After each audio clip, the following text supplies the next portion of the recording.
Hey guys, welcome to the channel. This is quarantine life, so I figured I'd get into something that's going to take plenty of time. So I decided I would do a cylinder head upgrade for my LS1 powered BMW. As you can see, these are 706 casting 5.3 liter heads. The heads are going to be going in this car right here. It's got LS1 in it currently, basically stock.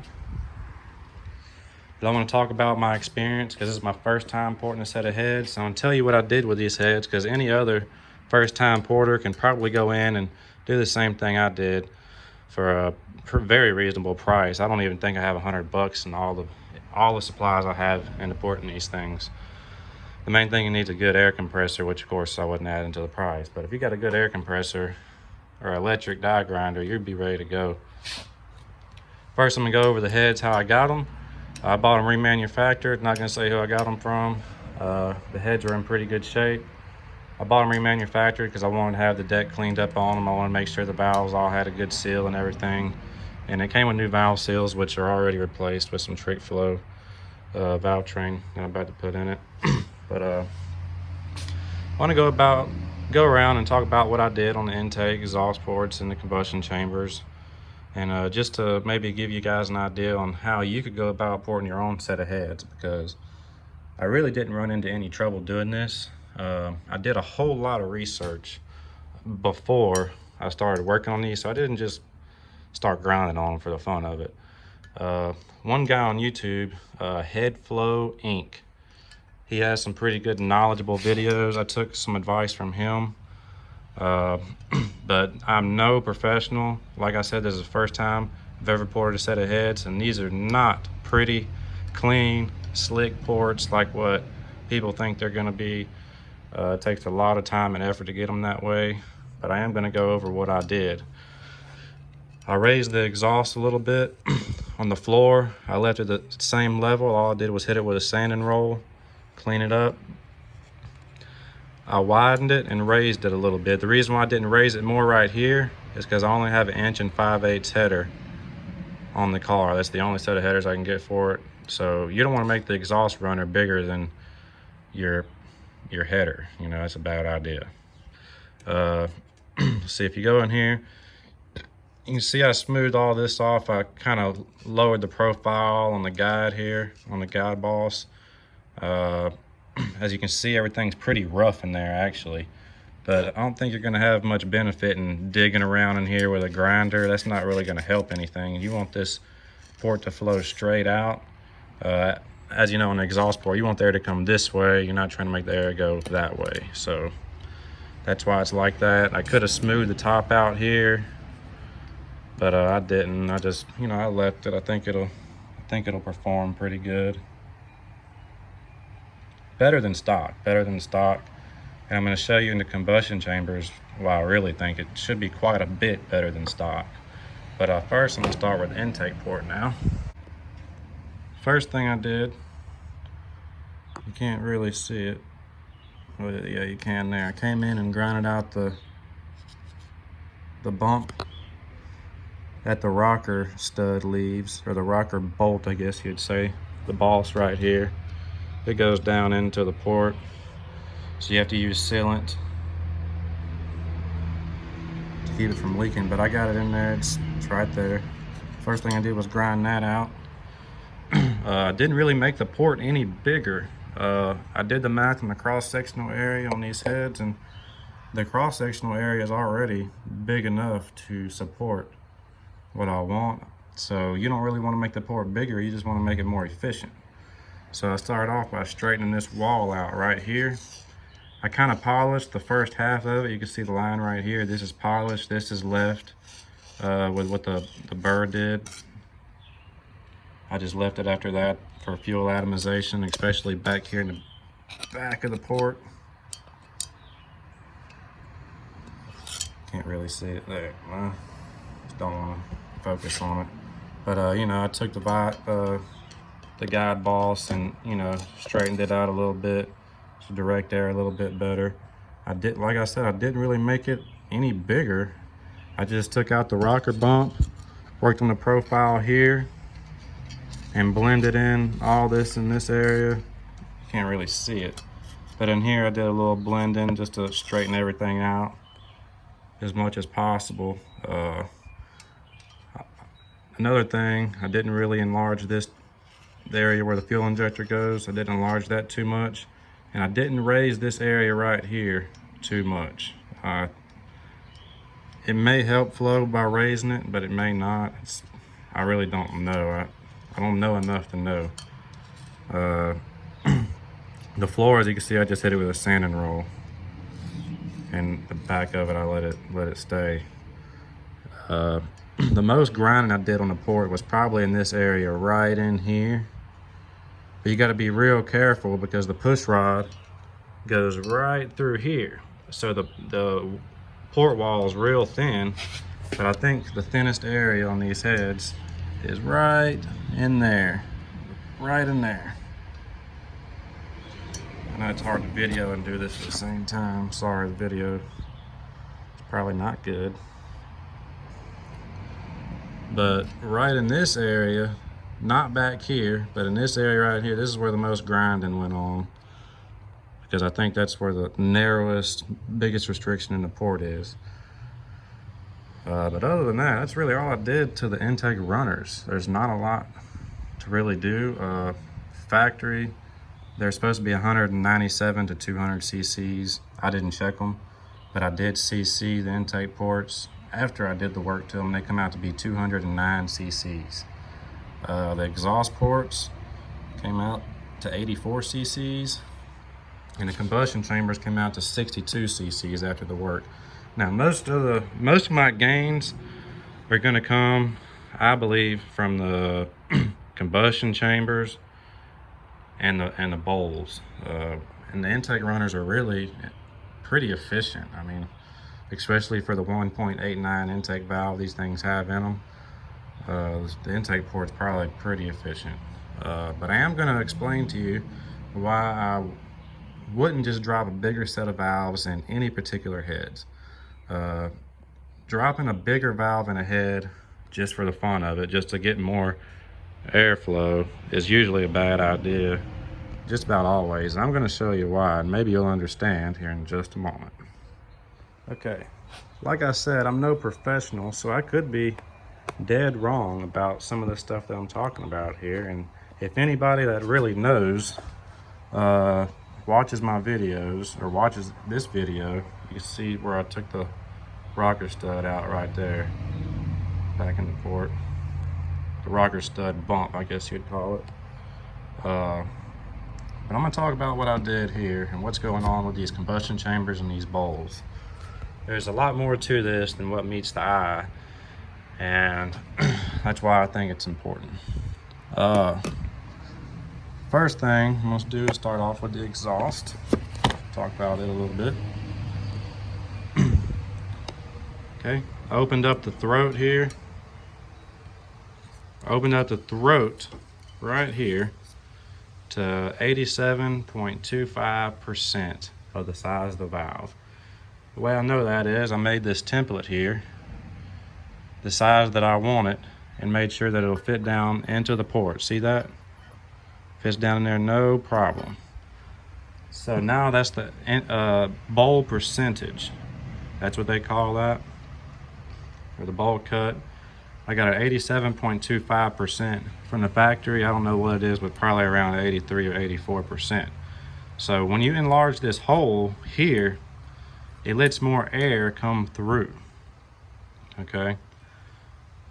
So once you put a bigger valve in here, the valve covers up the hole. So if you put a bigger valve in here without opening this hole up, the valve is going to cause a restriction because you have more resistance in the throat of your port right here, more air resistance.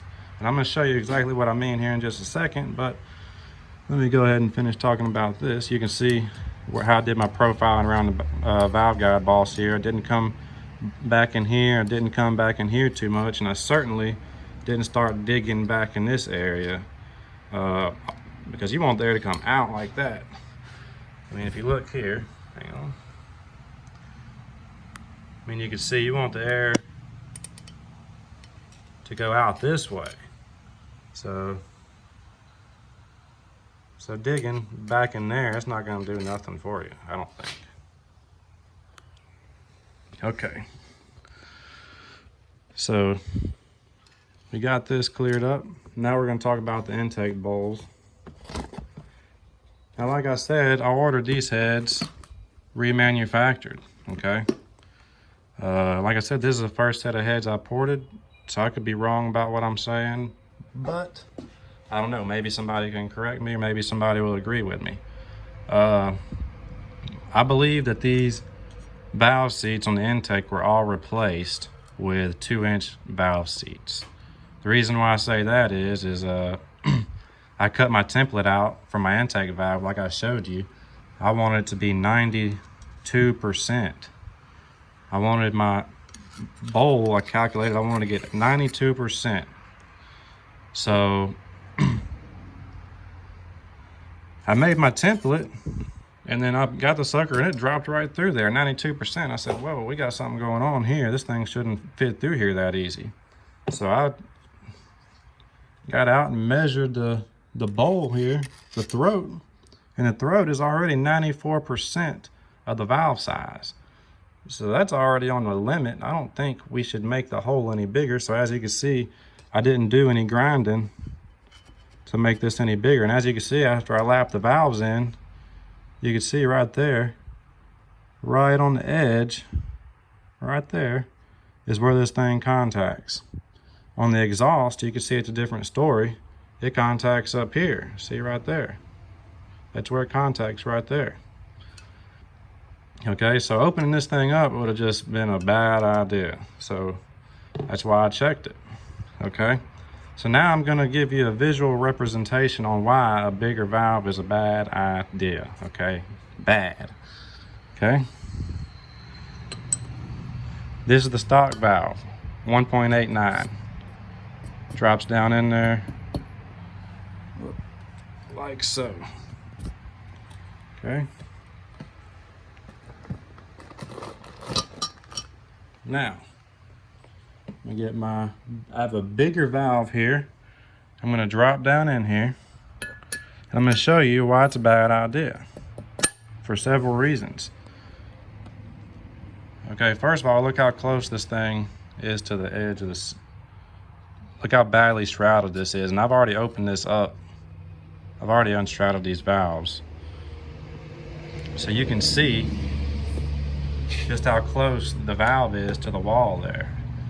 Ain't no air getting around here, okay? So that's less airflow, okay?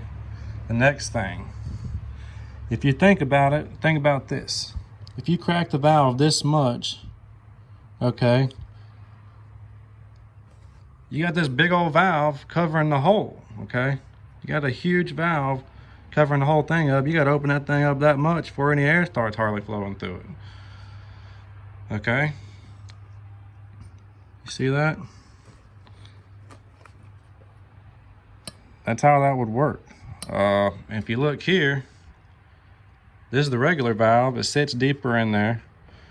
But see, you barely crack it open, and then the air can flow through there a lot better because you don't have this restriction in the hole, okay? You see, this is bigger, a little bit bigger than 2-inch valve, but if I would have put a 2-inch valve in here instead of keeping the 1.8 valve, you have less air flow area. You have less area for the air to flow through because the valve is in the way. Okay, even once you get out here, there's still more valve in the way than this valve. You see? I mean, huge difference. And then you look at the shrouding, this one's gonna be shrouded way less. So air can flow around the outside of the valve. Okay? So I don't know if that really makes sense to a lot of people, but it makes sense to me, and I could be dead nuts wrong. I could be wrong. But that's just what I'm thinking. I mean, if you really think about it, the only thing that a bigger valve like this is gonna do is sit up and give you more compression.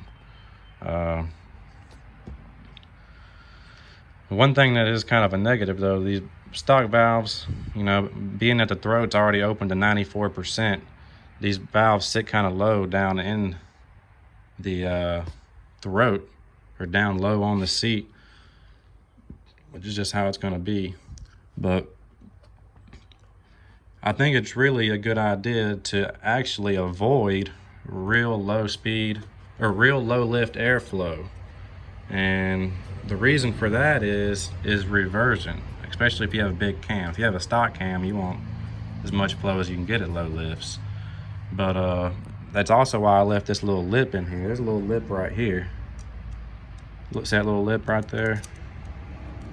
I left that in there because I'm hoping, or my theory is that once the valve barely cracks, because when it first cracks, that's when the exhaust valve, and that's when all the exhaust gases, a lot of it is still in the chamber. That's when it gets back up into the intake tract, is when the intake valve first opens up.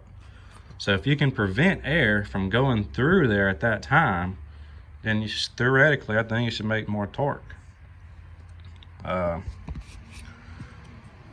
that's that. And now I want to talk about the swirl ramp a little bit. As you can see here, I didn't take out the swirl ramp. I just brung it back just slightly, maybe 50, 60, 70 thousandths of an inch. I brung it back, and I left it at that because I want to still have some mid-range with this car, because it does have a 315 differential, 315 gears in it. It does have a 6-speed. But I'm going to try to leave a little low end and to mid-range torque in it. And that's another reason why I'm keeping these smaller valves and not opening these up and putting bigger valves in there, because that's not going to do anything for air velocity. That's going to make it worse. Another thing you can see I did in the port was, or in the combustion chambers, was all these have a little hump right here. I smoothed it off and made all this as smooth as possible and did a light polish on this area. And see right here, I did not touch any of this. I didn't polish any of this. You can see the difference in the casting here and here. So yeah, that's that.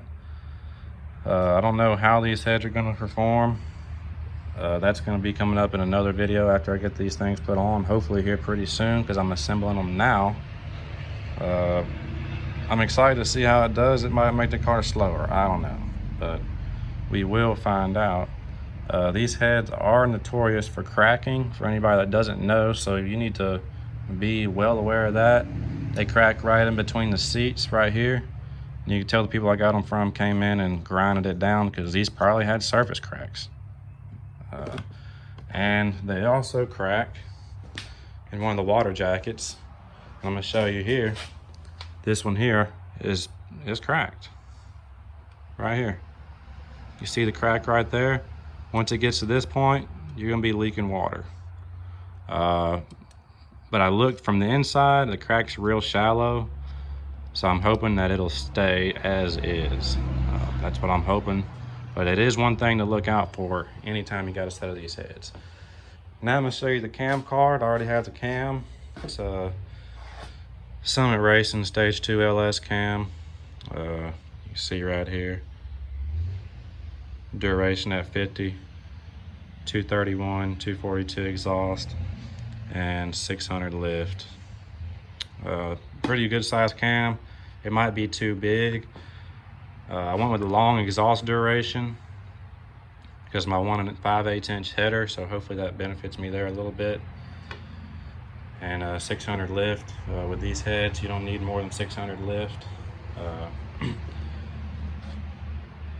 So I think this will be a good cam. I just hope it ain't too big. I hope it still has some bottom end to cruise around in 6th gear with. But we will find out. But I think these things will perform well with a 1.8 inch valve. Everybody, first thing you see on the internet, or first thing you hear people say, is they want to upgrade the valve. But without doing any port work, if you leave this throat here the same size as factory, a lap in a set of bigger valves, the thing is going to go slower. That's what it's going to do. That's what I think it's going to do. And plus, if you do some research, I know the intake port and the exhaust ports are totally different. But if you get on the internet and look at how much some people claim to make these exhaust runners flow, I mean, I've seen over 250 CFM claimed on 706 head exhaust ports, okay? This is only a 1.55 inch valve, and that's usually about the only size valve that they use when porting. I've seen people go a little bit bigger, but I've seen 250 CFM with a 1.55 inch valve, okay? So a 1.89 inch valve, you know, should definitely flow more than a 1.55 inch valve, and 260 CFM, 250, that's a lot. So if I can just get this thing to flow better than stock, better than the stock LS1 heads, and give it a little more velocity with this valve, it should have a little more bottom end, because you know it's going to have more compression, high velocity with the small intake valve, and more efficient ports. So I'm hoping that I have a pretty good running little LS1. So we will find out. And if you did watch this video, like, comment, subscribe. Let me know what you think. Let me know how retarded I am and how many mistakes I've made on these heads. Like I said, they're not pretty. They could use more work. They could be cleaned up. I could make them look like showpieces, but I don't think that's really worth it. I think what I've done to them is hopefully going to be beneficial. So thanks for tuning in. Thanks for watching, and I'll catch y'all later.